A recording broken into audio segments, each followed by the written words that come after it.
കാണൂ പരസ്യരഹിതമായ ഏറ്റവും പുതിയ എപ്പിസോഡുകൾ. ആന്റി ഇത്ര വേഗം സമ്മതിച്ചോ? അതടി എനിക്കും അത്ഭുതം. നീ എന്താ അമ്മയോട് പറഞ്ഞത്? നീ പറഞ്ഞ എന്തോ ഒരു സംഭവം അമ്മയ്ക്ക് നന്നായിട്ട് ഫീൽ ചെയ്തിട്ടുണ്ടെന്ന് ഉറപ്പാ. അതാ ഇത്ര പെട്ടെന്ന് അമ്മ ഇങ്ങനെ ഒരു തീരുമാനം എടുത്തത്. അല്ല, നീ ലോകത്തില്ലാത്ത എന്ത് തള്ള അമ്മയോട് തള്ളിയത്? പറയ, ഞാനൊന്ന് കേക്കട്ടെ. ഞാനൊന്നും തള്ളിയില്ല. എന്റെ ജീവിതത്തിലെ ചില അനുഭവങ്ങൾ ചേർത്ത് വെച്ച് എനിക്കറിയാവുന്ന പോലെ കുറച്ച് കാര്യങ്ങൾ ഞാൻ പറഞ്ഞു, അത്രേ ഉള്ളൂ. ഓ, പറയുന്നത് പോലെ നമ്മളും പഴയൊരു ജൂലിയറ്റ് അല്ലേ? അനുഭവത്തിന് കുറവൊന്നുമില്ലല്ലോ. നിന്റെ റോമിയോടും കൂടി എന്റെ വലിയൊരു താങ്ക്സ് പറഞ്ഞേക്കണേ. ആ നീ കളിയാക്കണ്ട കേട്ടോ. എന്റെ റോമിയോയാ നിന്റെ ഷാജഹാന്റെ മാതാപിതാക്കളെ വിളിച്ച് ഈ മുംതാസിനെ മോനെ കൊണ്ട് വിവാഹം കഴിപ്പിക്കാൻ സമ്മതിപ്പിച്ചത്. അല്ലടി, എനിക്കിപ്പോഴും മനസ്സിലാകാത്ത കാര്യം നീ ഇതെങ്ങനെ പ്രണയത്തിലായി എന്നുള്ളതാ. എനിക്ക് സങ്കല്പിക്കാൻ പോലും പറ്റുന്നില്ല നിന്നെ ഒരു കാമുകിയായിട്ട്. അതെ, ഇങ്ങനൊരു വലിയ സഹായം ചെയ്തതിന് നന്ദിയുണ്ട്.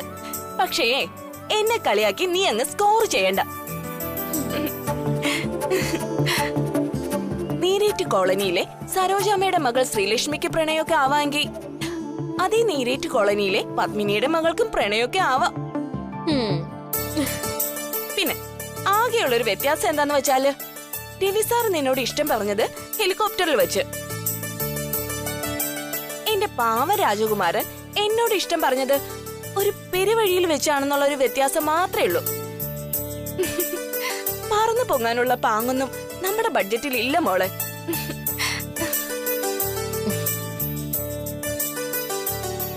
അതിലൊന്നും ഒരു കാര്യമില്ലടി. പരസ്പരമുള്ള ഇഷ്ടല്ലേ പ്രധാനം. അല്ല കൃഷ്ണ, വിനയൻ നിന്നെ നല്ലപോലെ നോക്കിക്കൊള്ളൂല്ലേ? അവസാനം ഇതെല്ലാം കൂടി എന്റെ രവി സാറിന്റെ തലയിലാവോ? അതിന് നീ ഒന്നും കൊണ്ടും പേടിക്കണ്ട. അവൻ എന്നെ ഒരിക്കലും കളയില്ല. ഇനി അവൻ അങ്ങനെ ആലോചിച്ചാ അവനെയും കൊല്ലും, ഞാനും ചാവും. ആ ബെസ്റ്റ്.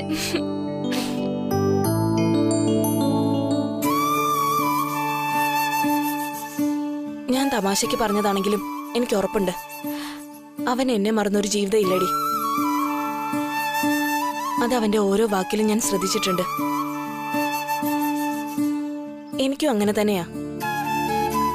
എന്നെ സ്നേഹിക്കാത്ത, എന്നെ വിശ്വസിക്കാത്ത, എന്നെ പറ്റിക്കുന്ന ഒരാളോടൊപ്പം കൃഷ്ണ എങ്ങും പോവില്ല. കാരണം എനിക്ക് എന്നെ നന്നായിട്ട് അറിയാം. പിന്നീടുള്ള ജീവിതത്തിന് എന്തെങ്കിലും പാളിച്ച പറ്റിയെന്ന് എനിക്ക് തോന്നുകയാണെങ്കിൽ ഞാനെടുത്ത തീരുമാനത്തെ ചോദ്യം ചെയ്യാൻ ആരെങ്കിലും വരുന്നതിന് മുന്നേ ഞാൻ ഒരു കഷ്ണം കയറിൽ അവസാനിപ്പിക്കും.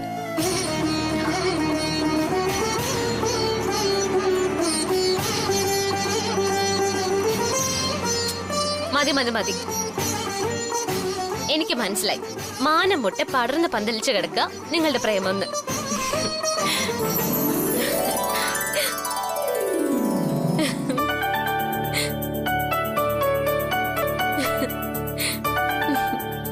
എന്താടി നീ ചിരിക്കുന്നത്?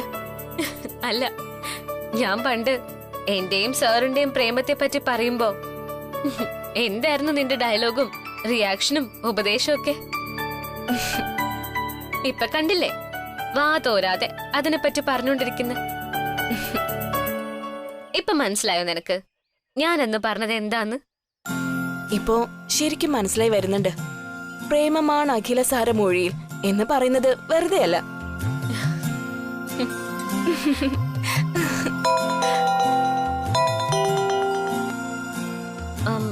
ഹലോ യമുന, ഞാൻ വീട്ടിലാ, ഇപ്പൊ ഇറങ്ങും. എന്ത് പറ്റി?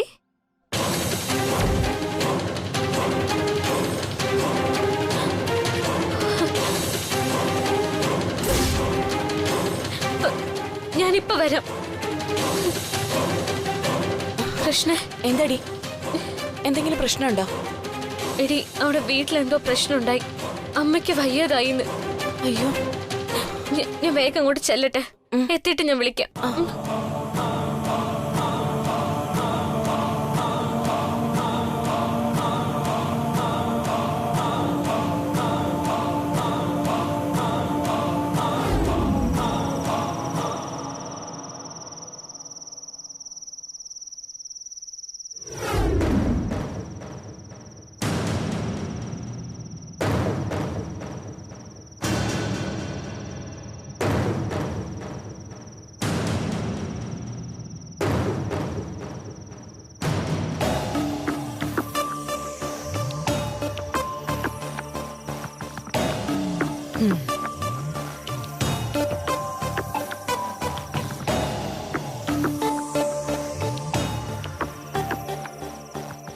ഇല്ലാതിരുന്ന ദുശീലങ്ങളെല്ലാം തുടങ്ങിയല്ലേ? എനിക്കറിയാം രഘു അതീവ ടെൻഷനിലും അതിലുപരി അതീവ സങ്കടത്തിലുമാണെന്ന്.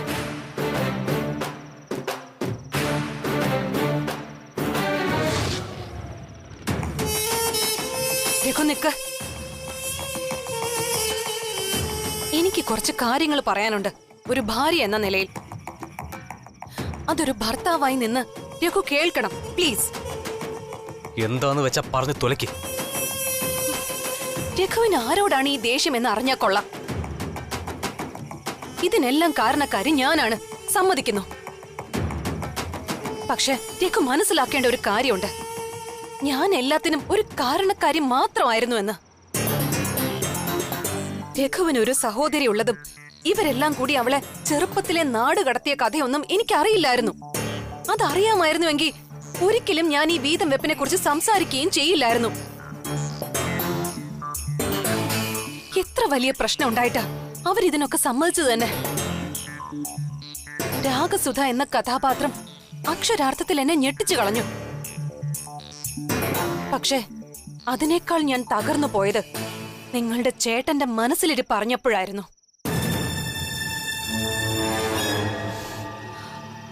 എത്ര വിദഗ്ധമായ അയാള് നമ്മളെ എല്ലാവരെയും പറ്റിച്ചത്, അല്ലെങ്കിൽ വഞ്ചിച്ചോണ്ടിരുന്നത്. അതും ഇത്രയും വർഷം ഈ ഒരു വലിയ സത്യം മറച്ചുവെച്ച് മറ്റൊരാളായി അഭിനയിച്ച് എല്ലാവരെയും വിഡ്ഢിയാക്കുകയല്ലായിരുന്നു അയാള്. ഒരു ബ്രദറിൻലോ. ഈ കാണുന്നതും കാണിക്കുന്നതും അല്ല അയാളെന്ന് എനിക്ക് എത്രയോ വട്ടം മനസ്സിലായതാ. അത്രയും വട്ടം തന്നെ ഞാൻ രഘുവിനോട് പറയുകയും ചെയ്തതാണ്. പറഞ്ഞാ മനസ്സിലാവാത്ത കാര്യങ്ങള് കണ്ട് ബോധ്യമാവട്ടെ എന്ന് കരുതിയാ എന്ത് വന്നാലും സ്വത്തിന്റെ കാര്യത്തിൽ ഒരു തീരുമാനം വേണമെന്ന് ഞാൻ വാശി പിടിച്ചത്.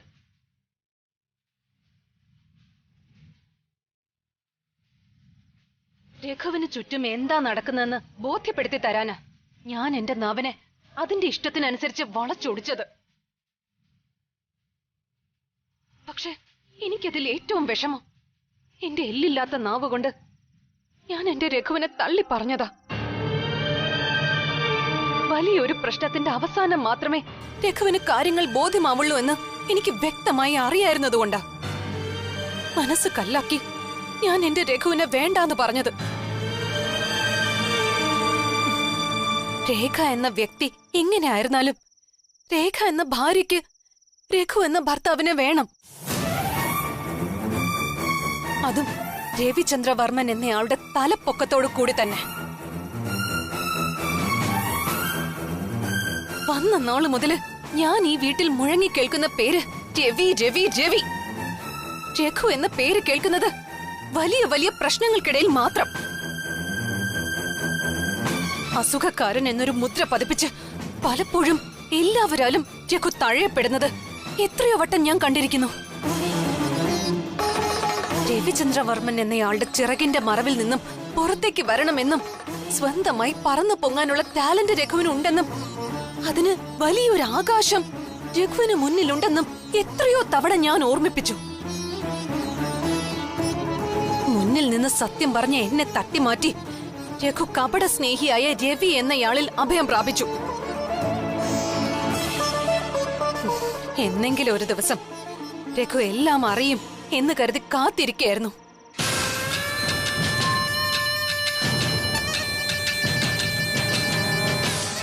ഇനി ഞാൻ രഘുവിന് ഒന്നും പറഞ്ഞു തരേണ്ട കാര്യമില്ല. രഘുവിനെ നിഷ്കളങ്കമായി സ്നേഹിക്കുന്നത് ആരാണെന്നും നിഷ്കളങ്കത അഭിനയിച്ച് പറ്റിച്ചുകൊണ്ടിരുന്നത് ആരാണെന്നും രഘുവിന് വ്യക്തമായി അറിയാം. പക്ഷെ ഇനിയും രഘുവിനെ പറ്റിക്കാൻ ആർക്കും ഒരിടം കൊടുക്കരുത് എന്നുള്ള അപേക്ഷ എനിക്കുണ്ട്. എനിക്ക് ഉറപ്പാണ് വർമ്മൻ വില്ലയുടെ അടിത്തറ ഇളകിക്കഴിഞ്ഞു.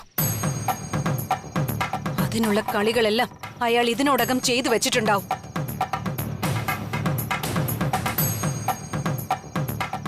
ചേച്ചിയുടെ ഭർത്താവ് എന്ന സ്ഥാനത്ത് നിന്ന് സ്വന്തം ചേട്ടനായും മകളുടെ ഭർത്താവ് എന്ന സ്ഥാനത്ത് നിന്ന് സ്വന്തം മകനായും അവരോധിച്ചപ്പോ അയാളുടെ ഉദ്ദേശം എന്താണെന്ന് പാവം രഘുവും എന്റെ മദർ ഇൻ ലോയും അറിഞ്ഞിരുന്നില്ല എന്നുള്ളതാണ് സത്യം.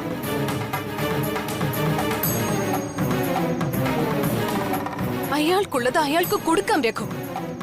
ആർത്തി തീർന്നില്ലെങ്കിൽ നമുക്കുള്ളതും കൊടുത്തേക്കാം. പക്ഷേ അതും വാങ്ങി ആ നാടകക്കാരിയും കൊണ്ട് അയാൾ ഇവിടുന്ന് പോണം. അതും വാങ്ങി വീണ്ടും എന്റെ ഭർത്താവിനെയും അമ്മയ്ക്ക് സമമായി ഞാൻ കാണുന്ന മദർ ഇൻ ലോയെയും വീണ്ടും ഓരോന്ന് പറഞ്ഞ് വിശ്വസിപ്പിച്ചിട്ട് ഇവിടെ തന്നെ കടിച്ചു തൂങ്ങാൻ രഘു സമ്മതിച്ചാ തന്നെ രേഖ സമ്മതിക്കില്ല.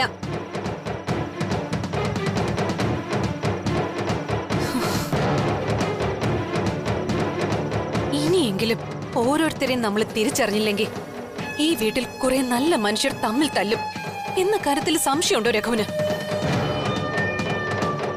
പ്രശ്നങ്ങളെ അതിജീവിക്കാൻ പഠിക്കണം രഘു. ഇല്ലാത്ത ദുശീലങ്ങൾ ഉണ്ടാക്കി എരിഞ്ഞടങ്ങുന്ന ഒരു സിഗരറ്റിന്റെ പുകയിലല്ല അഭയം തേടേണ്ടത്. അതിനേക്കാൾ വലിയ എന്തോ രഘുവിനുള്ളിൽ പുകയുന്നുണ്ട്. അതെന്താണെന്ന് രഘു സ്വയം മനസ്സിലാക്കണം പ്ലീസ്. ഇനി എന്റെ അമ്മ ഇവിടെ നിൽക്കുന്നത് രഘുവിന് ഇഷ്ടമല്ലെങ്കിൽ അമ്മയെ ഞാൻ പറഞ്ഞു വിട്ടോളാം. സ്വന്തം ഭർത്താവ് പോലും ശത്രുപക്ഷത്തായിരുന്നുവെന്ന് മനസ്സിലാക്കിയപ്പോ എന്നെ സ്നേഹിക്കാനും എന്റെ കാര്യങ്ങൾ തിരക്കാനും ഇവിടെ ആരുമില്ല എന്ന് തോന്നിയപ്പോ എനിക്ക് ആശ്രയമായി നിന്നതാണ് എന്റെ അമ്മ. എന്റെ അമ്മയെ കഴിഞ്ഞ് എനിക്ക് ഈ ലോകത്ത് ആരുള്ളൂ. അങ്ങനെ ഒരാളെ ഞാൻ പറഞ്ഞു വിടുമ്പോ എനിക്ക് തുണയായി പകരം എന്റെ ഭർത്താവ് ഉണ്ടായിരിക്കണം എന്ന് മാത്രം. ഇനി കൂടുതലൊന്നും ഞാൻ പറയുന്നില്ല. ഈ വീട്ടിൽ ഇനി തീരുമാനമെടുക്കേണ്ട മുഴുവൻ അധികാരവും രഘുവിനാണ്. അവിടെ ഒരു അഭിപ്രായ വ്യത്യാസത്തിനും സ്ഥാനമില്ല.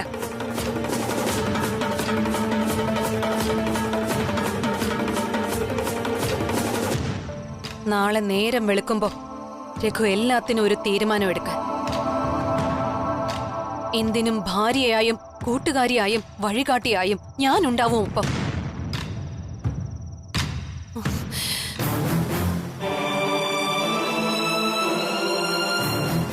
വിശ്വസിക്കാം.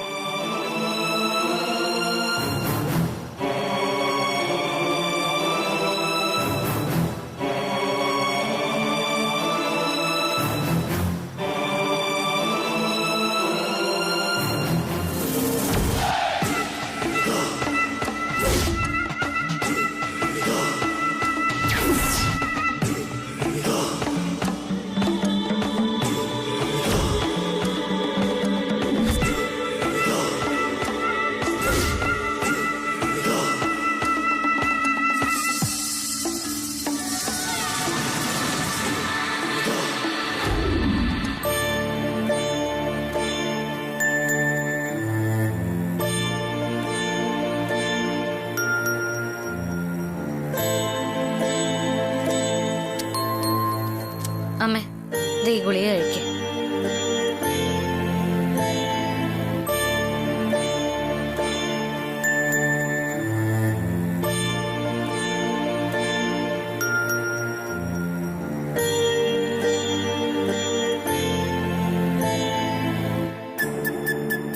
അമ്മേ ഞാൻ കൂടി ഇവിടെ കിടക്കണോ? വേണ്ട. അമ്മ കിടന്നോളൂ.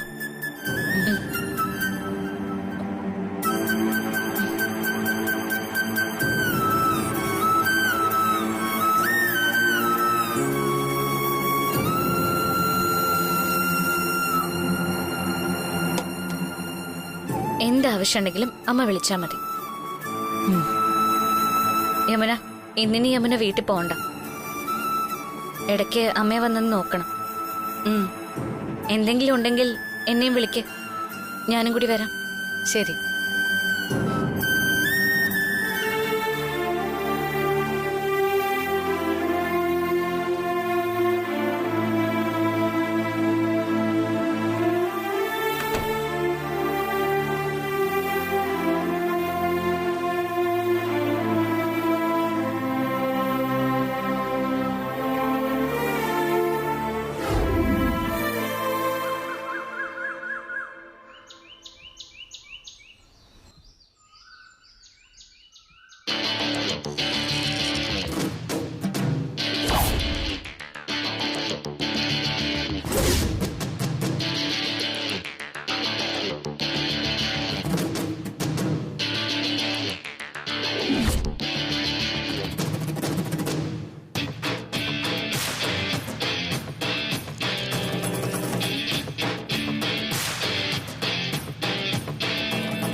ആഹാ, രഘു ഇവിടെ ഇരിക്കായിരുന്നു.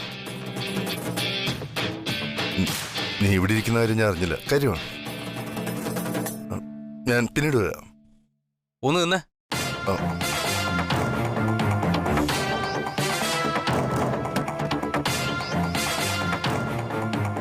പിന്നീട് ഈ ക്യാബിനിലേക്ക് വരണമെന്നില്ല.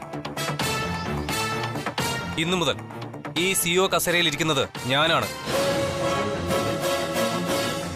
ആവശ്യമുള്ളത് എന്താന്ന് വെച്ചാ ഇവിടെ നിർത്തോണ്ട് പോവാ. അങ്ങനെ ഇവിടുന്ന് എടുത്തോണ്ട് പോകാൻ എനിക്കായിട്ടൊന്നും ഇല്ലല്ലോ. ഓ, എനിക്ക് പകരമായിട്ട് നീ ഇവിടെ ഇരിക്കുന്നത് തന്നെ എനിക്ക് സന്തോഷം. അല്ലേലും നിനക്കുള്ളതാണല്ലോ ഇതെല്ലാം.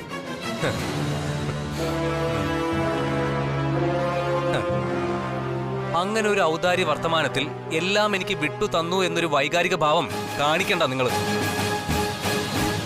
എനിക്കറിയാം നിങ്ങളുടെ ഉള്ളു പിടയുകയാണ്. കൈവെള്ളയിൽ ഇങ്ങനെ കൊണ്ടു നടന്നതൊക്കെ നഷ്ടപ്പെടുമ്പോ ഉദ്ദേശ ലക്ഷ്യത്തിൽ എത്താൻ പറ്റാത്ത എല്ലാ അസുരജന്മങ്ങളുടെയും ഭാവം തന്നെയാ ഇപ്പോ മരണപ്പെട്ട എന്റെ ചേച്ചിയുടെ ഭർത്താവിന്റെ മുഖത്തും.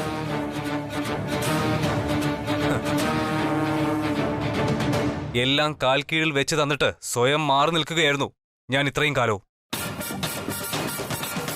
ലാഭനഷ്ട കണക്ക് ചോദിക്കാനോ ഉള്ളത് എത്രയോന്ന് ചോദിക്കാനോ ആരും വന്നിട്ടില്ല. പക്ഷേ ഇനി മുതൽ അങ്ങനെയല്ല. എല്ലാത്തിനും അവകാശമുണ്ട്. ഒന്നിനും ഞാൻ ഒറ്റയ്ക്കല്ല. എന്റെ ചേച്ചി രാഗസുതയുണ്ടാവും എന്റെ കൂടെ.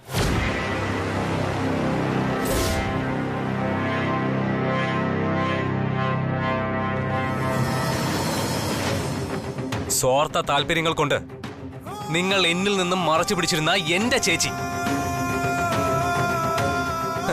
നിങ്ങൾ എന്തൊക്കെ കാണിച്ചെന്ന് പറഞ്ഞാലും എനിക്ക് നിങ്ങളെ മറക്കാൻ പ്രയാസം. അഭിനയമായിരുന്നെങ്കിലും ഒരു ഏട്ടന്റെ അച്ഛന്റെ സ്ഥാനം നിങ്ങൾ എനിക്ക് തന്നിട്ടുണ്ട്.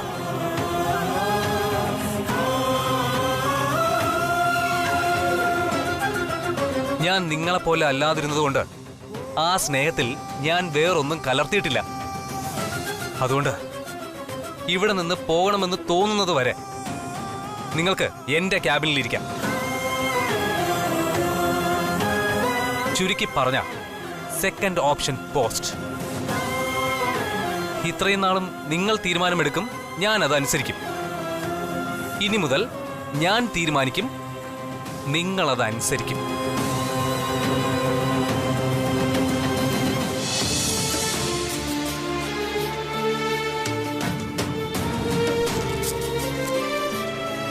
അതെ, നിങ്ങൾക്ക് ഓർമ്മയുണ്ടോ ഈ വാച്ച് എനിക്ക് സമ്മാനമായി തന്നതിന് ശേഷം എന്നോട് പറഞ്ഞത്? ഓരോന്നും അതിൻ്റെതായ സമയത്ത് ചെയ്യണമെന്ന്. ഇപ്പോ ഈ വാച്ചിന്റെ ഓരോ സൂചിയും ശരിയായ സ്ഥലത്ത് തന്നെയാണ് നിൽക്കുന്നത്. രവിക്ക് പകരമായി രഘു എന്ന കാലത്തിന്റെ ഓർമ്മപ്പെടുത്തൽ.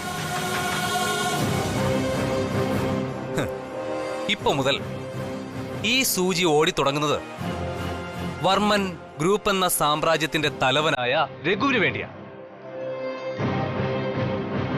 ഞാൻ ഓരോരോ പടികൾ കയറുമ്പോഴും നിങ്ങൾ ഓരോ പടി ഇറക്കും ഞാൻ. നേരത്തെ പറഞ്ഞതുപോലെ നിങ്ങളോട് ഞാൻ ഇറങ്ങിപ്പോവാൻ പറയില്ല, പക്ഷെ സ്വയം ഇറങ്ങിപ്പോവേണ്ട അവസ്ഥ ഞാൻ ഉണ്ടാക്കും. അതെപ്പോ എന്ന് എനിക്ക് തന്നെ നിശ്ചയമല്ലാത്തതുകൊണ്ട് അതുവരെ നിങ്ങൾക്കിവിടെ സൂഹിക്കാം. രവിചന്ദ്രവർമ്മനായിട്ട് തന്നെ. So please leave from here, please.